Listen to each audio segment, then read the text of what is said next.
Welcome to Your Federal Retirement, where federal employees just like you come for advice and information so they can maximize your federal retirement benefits. My name is Jeff Betcher, your host, Federal Retirement Advisor, and today we're going to be talking about a basic overview of your federal retirement benefits.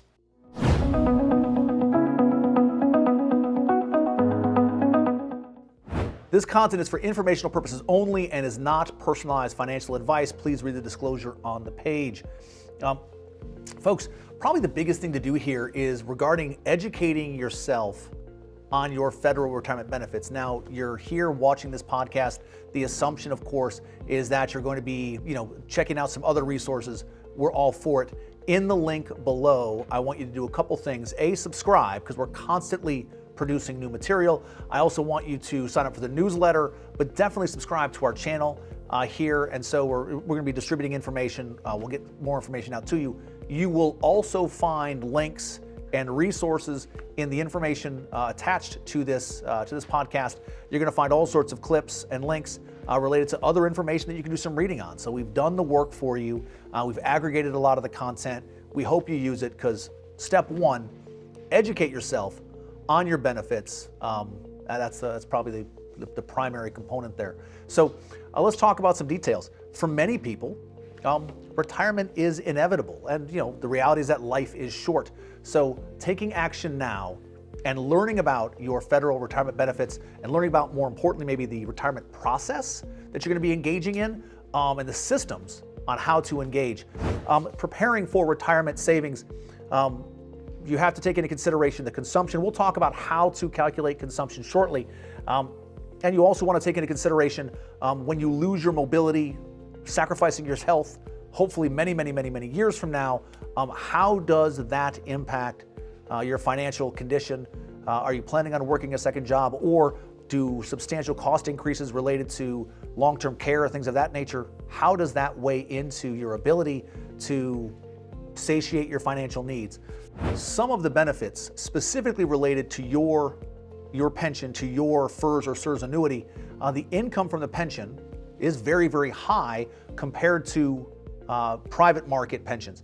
Most private market companies don't even offer a pension anymore. So the fact as federal employees that you have a pension to rely upon, that's amazing. And then on a percentage basis of your income, the pension is exceedingly rich. So congratulations, it's a great benefit. Similarly, it has a guarantee to provide you income for as long as you live. So as a federal employee who qualifies for the FERS or CERS annuity, that pension, that annuity is going to continue on from the day you retire until the day you pass away. Similarly, because the future is uncertain, there are certain things we absolutely cannot control. Having something like a guaranteed income stream, i.e. the pension, things of that nature, really can provide a quality of life, a comfort level that is unique due to your circumstance compared to non-federal employees. And also, at the very least, as you begin studying or begin learning about retirement, begin preparing for retirement, if that's next week, if that's next year, if that's 5 years from now, if you're going through the effort of gathering information, you're going through the effort of educating yourself, congratulations on going through that effort.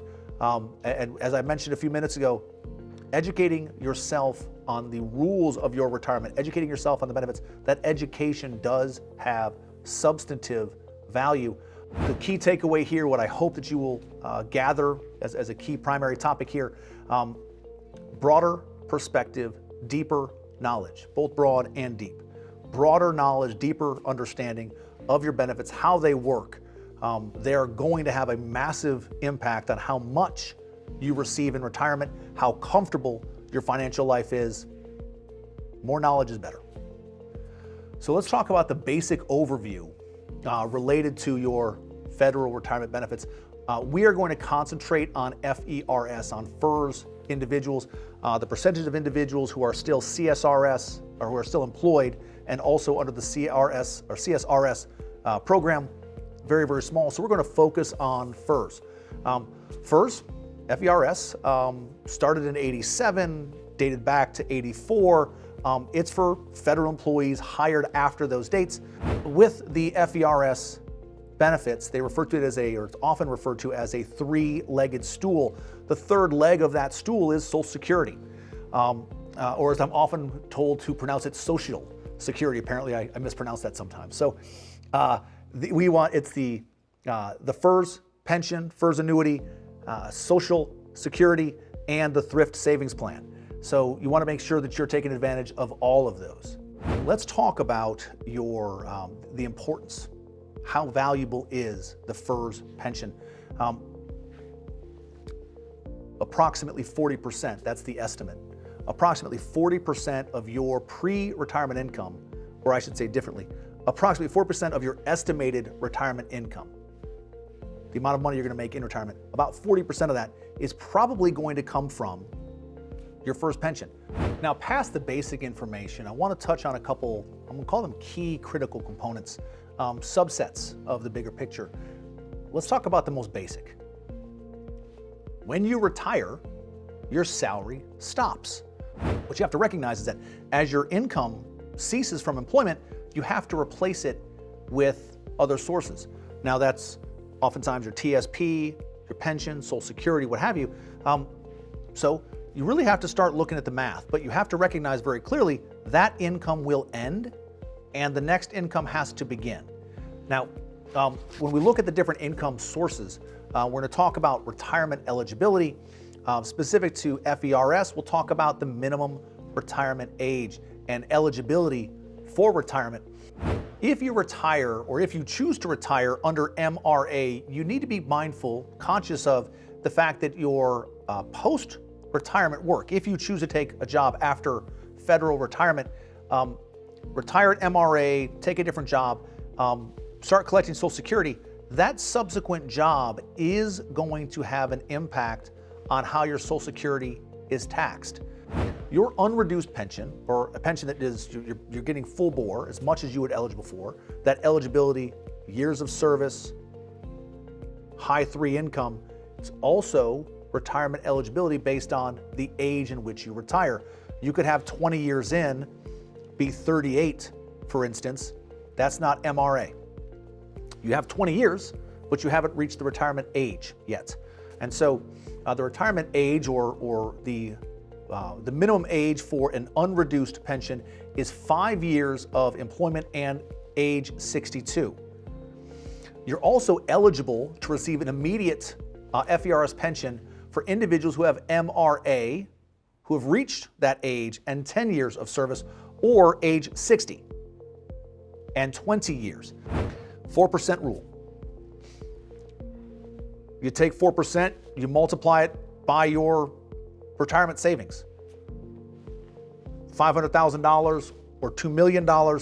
In most environments and most lengths of time in retirement, that 4% will probably hold true over a 20 or 30-year time frame. And so over a 20-year time frame, for instance, a person with $500,000 is likely to be able to draw approximately $20,000 per year in retirement. A person with $2 million is likely to be able to draw approximately $80,000. That's 4% times the $2 million. Is likely to be able to draw $80,000 per year from their retirement savings. Again, interest rate sensitivity and where things are, with the 4% rule, and why this is, why I personally don't prescribe to it. The 4% rule does not necessarily take into consideration inflation. $20,000 the year of retirement, if you maintain $20,000 a year for 30 years, 30 years from now, $20,000 does not buy the same quantity of goods. That gallon of milk is worth considerably more. That gallon of gas, considerably more. That plane ticket, considerably more.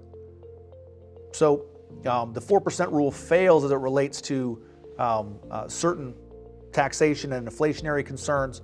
And this is where finding a highly qualified, highly specialized federal retirement advisor, or finding somebody in your neck of the woods that you can like and trust and all those things, that person's going to be able to provide value.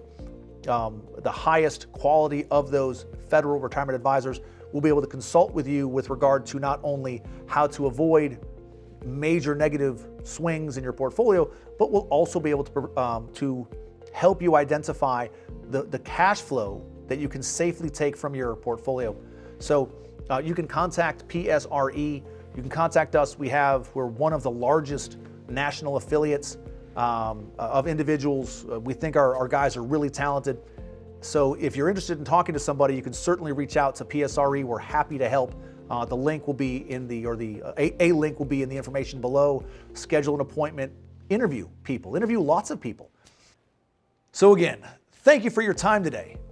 If you've liked what you've heard, please head over to psreducators.com and remember to like on any and all of your favorite podcast services. If you're watching this on YouTube, make sure to smash that subscribe button and ring the notification bell so you never miss a new episode. We highly appreciate your help in growing our channels. Thank you again for joining in. I, again, your host, Jeff Betcher, wish you the opportunity to be confident in your federal retirement. Contact PSRE today for any questions. Have a great day.